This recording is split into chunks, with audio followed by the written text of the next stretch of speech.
over one person. Does that mean we're only welcoming one guest today?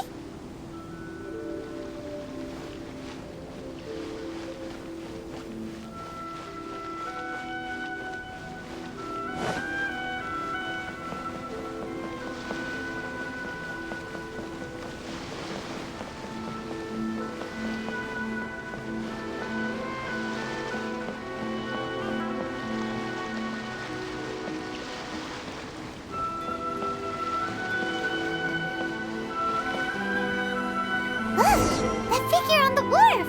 It looks like Kazuha!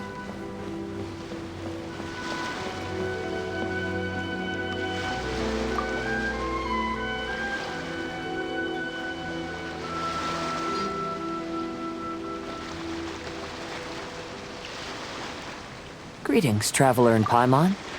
I heard there would be guides for the Iridori festival, but I didn't expect it would be you two. Returning as a guest for the Iridori festival, no doubt. I was a little surprised myself when I received the invitation.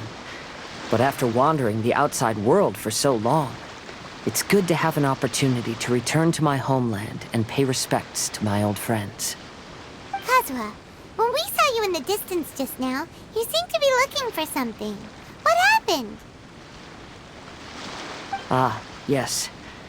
You see, when I came off the boat with everyone just now, I suddenly heard light footsteps around me. I could tell they were not footsteps of a regular passenger. But by the time I turned around, the person had already disappeared. I only heard a splash come from below the pier. Even though I didn't manage to catch a glimpse of them, I found this strange piece of paper by my feet. Oh, does the paper happen to have a poem written on it? Huh. How did you know?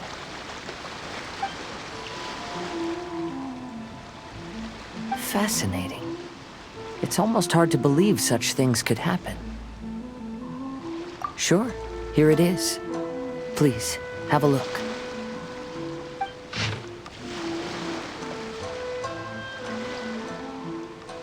Last time, Aoi no Okina's poem ended with a reference to Akihito. And sure enough, this is a story about him. The story this time basically says that Akihito got his name from his love of red seals. However, the shogun discovered that he had committed plagiarism, and he was soon exiled. Well, if Paimon were to rate today's story, it sounds pretty unfortunate. I don't think there's anything particularly wrong with this story. I too was once wanted as a criminal by the shogunate, so I'm not all that different from Akihito mentioned in this story. But according to the story, Akihito was exiled by the shogun because of his wrongdoings. You did nothing wrong, Kazuha. Huh? Traveler, what are you thinking about? Ah, by the way, you mentioned that your friend has been struggling because he's unable to sign his name quickly, right? In Liyue and Inazuma, there is a saying, that which has been stamped has also been signed. Perhaps using a seal could be a feasible solution. While sailing at sea, I sometimes carve things to pass the time. If you wish to create a stamp for his seal, I might be able to help. Wow, that's an idea! Quick, let's go tell Albedo!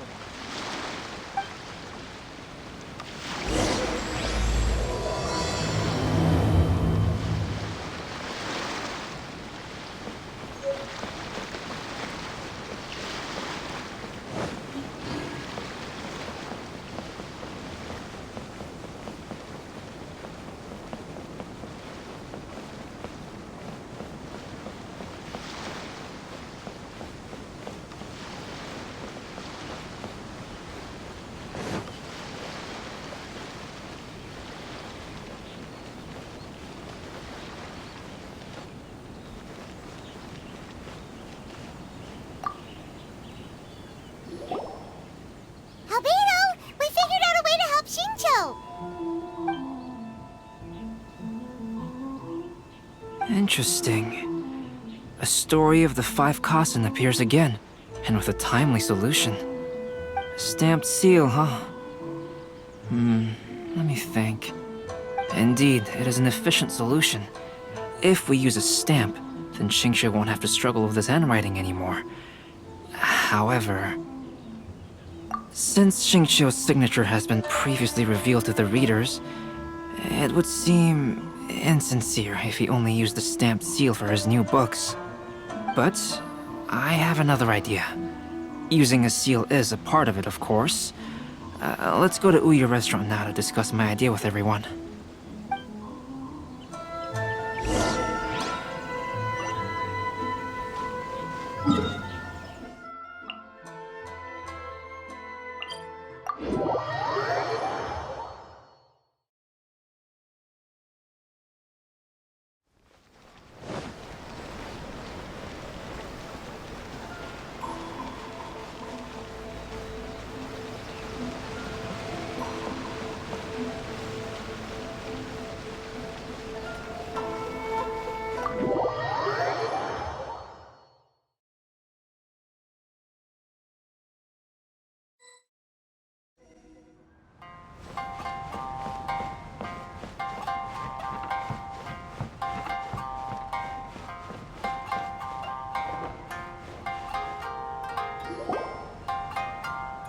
Yes, that's it, Zhenyu.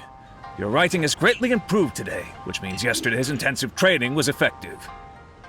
My apologies, but I simply can't do it anymore. My hands are so sore that I can't even move them anymore. I should have known better than to read novels during calligraphy class.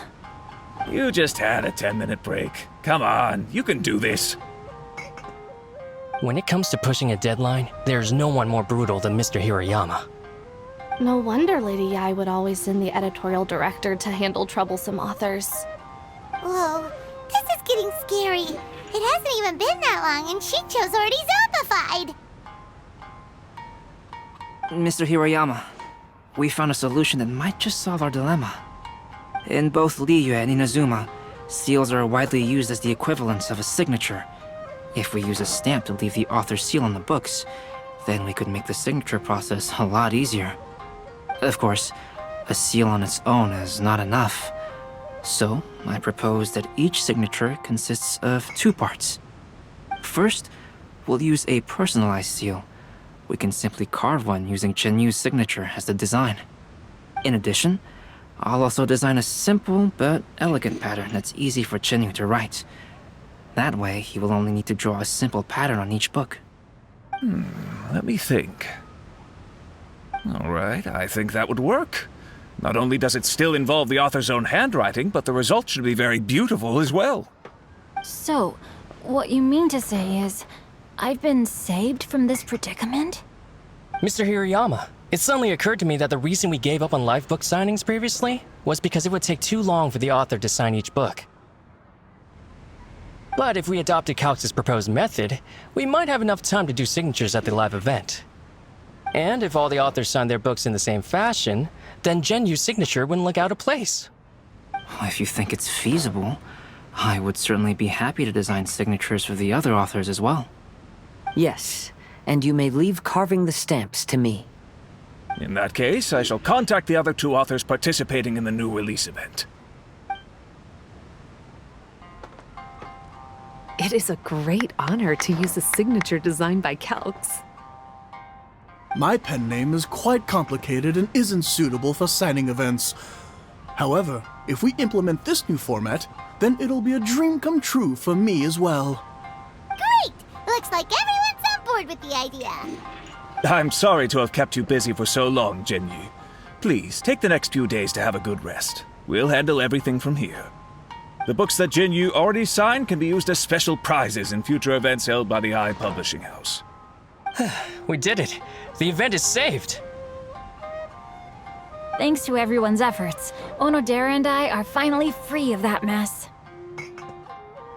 That's right! You're finally free, Xingqiu! Maybe you should step outside for some fresh air.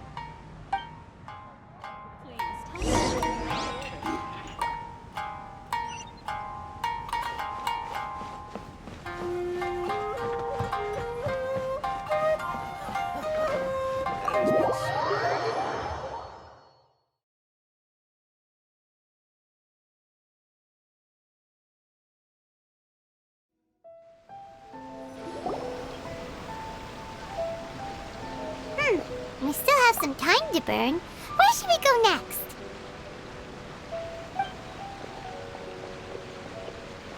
Traveler, there you are. Oh, it's Ayaka! And Venti! That's an interesting combo. I was just going to the festival venue to prepare the Ikebana lesson when I found a strange piece of paper on a flower stand. This bard just happened to be close by at the time. He informed me that you've also found similar papers recently. As such, we came together to find you two. But the paper she found isn't quite the same as the ones we found before. Here's the paper. Please, have a look.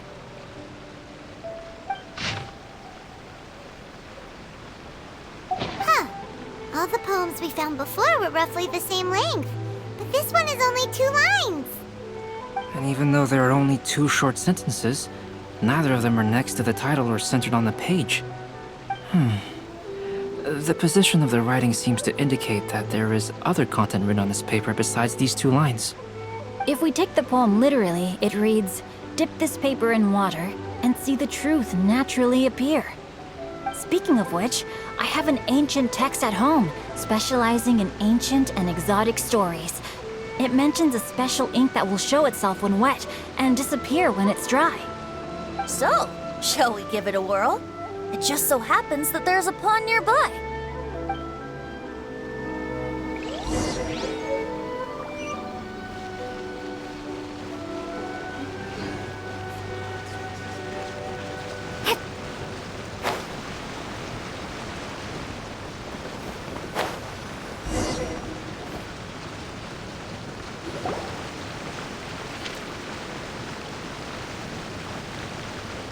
Wow, look!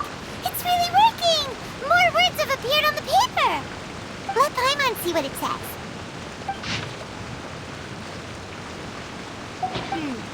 Story says that after Sumizomi got the collection of poems from Akihito and put them into a stream of water, the plagiarized words in the poem became blurry. Huh? Why would that happen? You see, Paimon, in the past, when printing was not yet well developed, handwritten text could easily become smudged in books when exposed to moisture. To ensure the text lasted longer, they'd either write using a special ink or coat the paper's surface with a waterproof coating once the writing was finished. Such special inks are time-consuming and laborious to produce, and the waterproof coating could also prove just as difficult. However, since Akihito's poetry collection was an important gift to be presented to the shogun, surely one of those 2 methods was used to protect it. But as for the plagiarized poems, not only would they lack Akihito's seal, but the words would also react differently when exposed to liquid. Which means Akihito didn't plagiarize his work. He was set up! Yes, it appears that this is the truth that Sumizome's story is trying to convey. Although the story is saddening, I've decided on the subjects to use for Akihito and Sumizome's portraits. Kazuha, Ayaka, would you be willing to be the models for my paintings? I would be delighted. Yes, as would I. There you go! The next 2 portraits should be ready in no time! Yes. And now that all 4 stories have all been collected, the story of the 5 Kasen is now fully completed.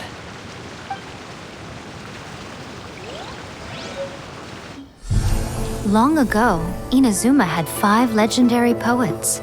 People bestowed upon them the title of the 5 Kasen. One year, the poet Suiko made his way to Tenshukaku and presented the Kasen's work for the shogun's perusal. But a page from the works of Aoi no Okina had been torn out, and Suiko was questioned regarding the matter. Suiko pleaded guilty. He admitted to drinking at the tavern the night before, and vaguely recalled a mysterious figure approaching while he was intoxicated. That figure was none other than Aoi no Okina himself. This turn of events had begun with an unnamed individual, under whose coercion, Aoi no Okina was forced to take drastic measures to retrieve a page of poetry. He knew nothing of this individual's true intentions. All he knew was that the poem had to do with an old acquaintance, Akahito. Akahito had once belonged to the 5 Kasen. Each poem he composed, he marked with a scarlet red seal, hence the Aka in his name. Such a distinguished writer was he, and yet one of the poems he had submitted the previous year was found to be plagiarized. Akahito was exiled for his crimes, and only 4 of the 5 Kasen remained.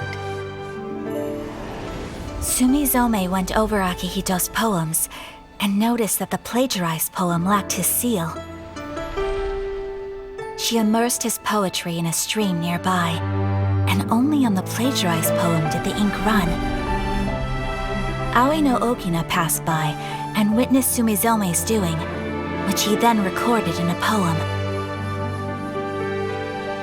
Thus transpired the events of Suiko's poetry submission, and this is where the story comes to an end.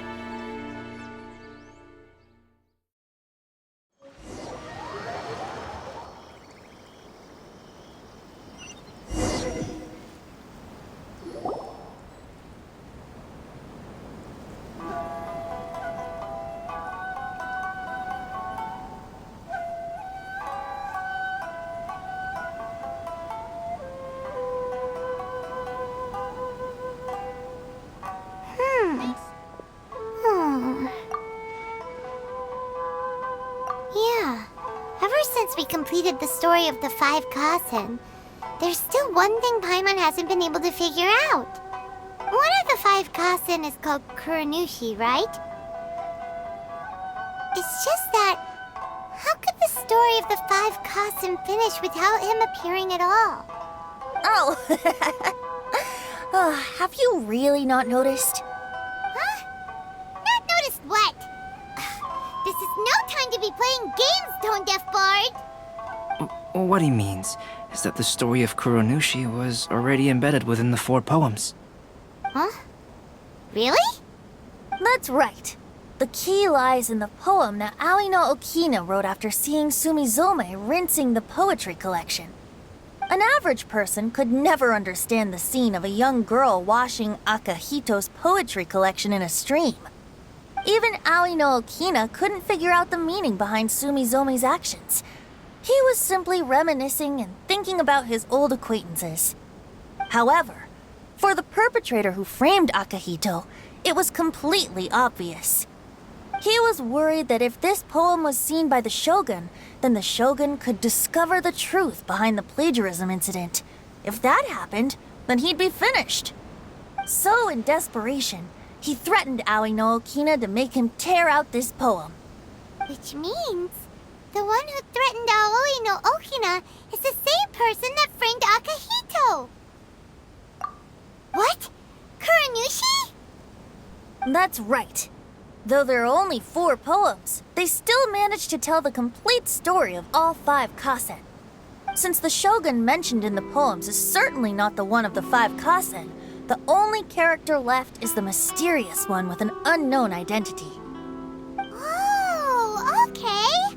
Paimon is finally starting to get it now. However, this also brings something else to mind. The story of the 5 Kasen has more or less reflected everything that's been happening around us lately. Which begs the question, is there a Kuranushi in our world as well? A Kuranushi? In our world? Speaking of which, I wonder if our dear Kazuha has come up with anything. Oh, right! Kazuha! He's been pretty quiet this whole time. Let's ask him!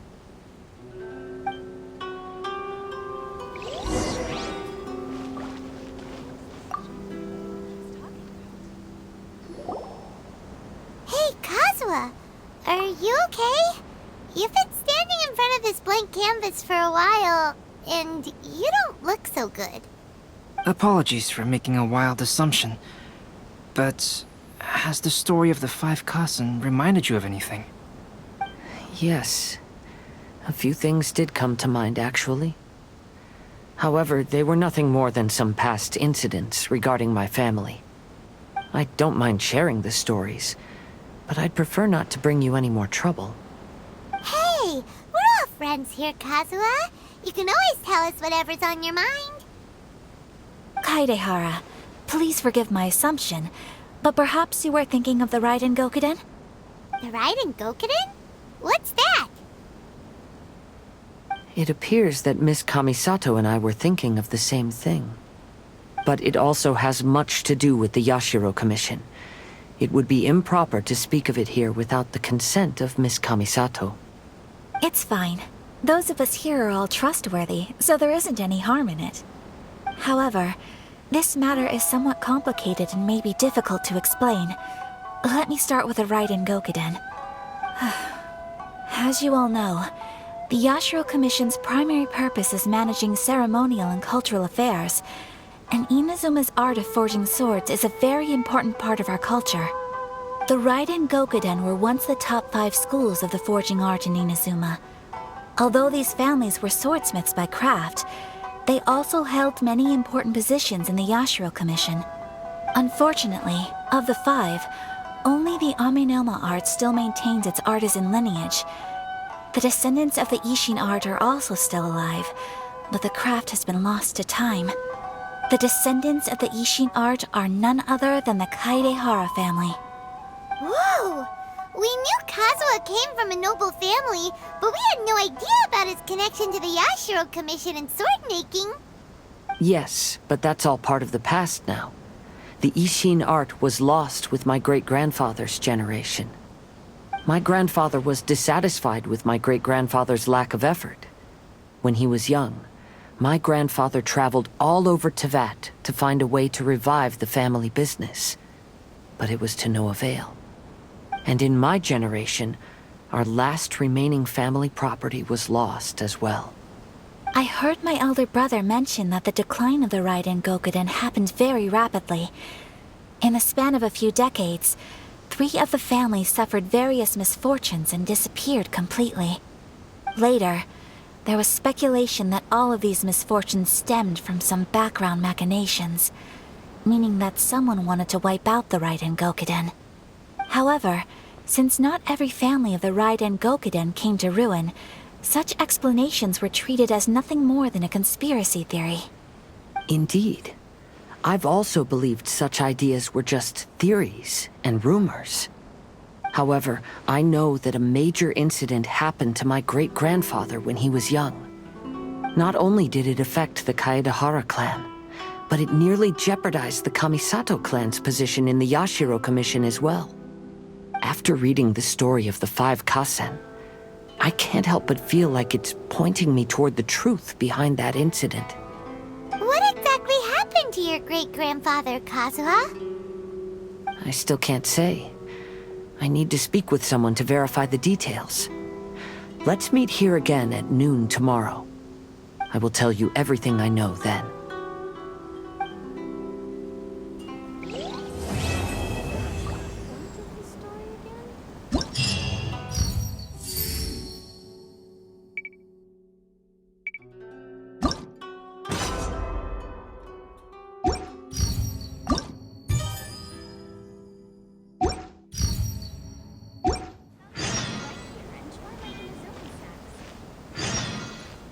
Welcome home, almighty shogun.